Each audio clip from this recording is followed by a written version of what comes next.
हमेशा जब बात आती है भरण पोषण की तो वहाँ पर पति ये चाहता है कि मैं अपनी पत्नी को कम से कम भरण पोषण की राशि दूँ,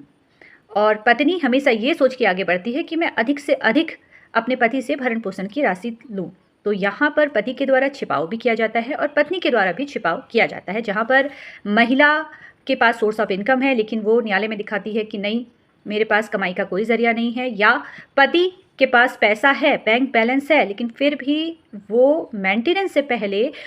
उसके पास जितना भी पैसा है वो अपने परिवारजन के पासबुक में ट्रांसफ़र कर देता है या उनको गिफ्ट के तौर पर दे देता है। अब जहाँ पर छिपाव की बात आ रही है, आपकी जो भी आमदनी है वो आप छिपा रहे हैं,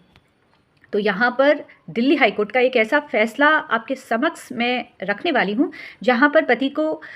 मुश्किल का सामना करना पड़ सकता है मेंटेनेंस के केस में। देखिए, भरण पोषण के मामले में अगर पति के द्वारा छिपाई गई आमदनी उसके द्वारा अपने परिवारजनों के बैंक में ट्रांसफ़र किया है उसने पैसे, तो यहाँ पर पत्नी बहुत आसानी से ये बातें न्यायालय में ला सकती है।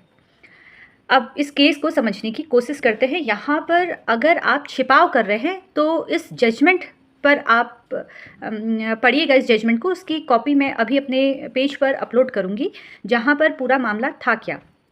देखिए, एक परिवार था जो विवादित पक्ष थे,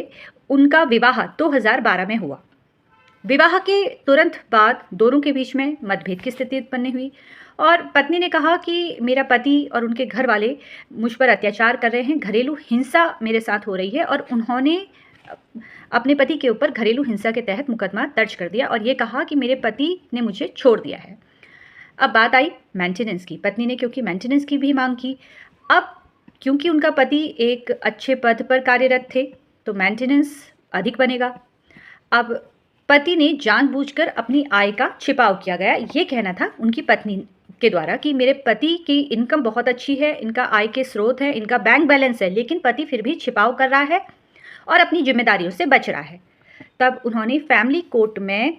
ये कहा कि जो मेरे द्वारा ये आरोप लगाए गए हैं इनको साबित करने के लिए महिला ने कहा कि सीआरपीसी की धारा 311 के तहत उन्होंने एक एप्लीकेशन लगाई, जिसमें उन्होंने कोर्ट से कहा कि आप जो बैंक अधिकारी हैं, जो वित्तीय अधिकारी हैं, उनको सम्मन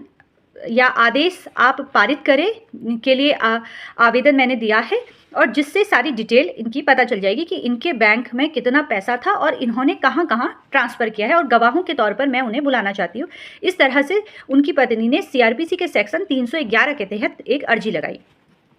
लेकिन फैमिली कोर्ट ने इस अर्जी को खारिज कर दी। उन्होंने कहा कि देखिए,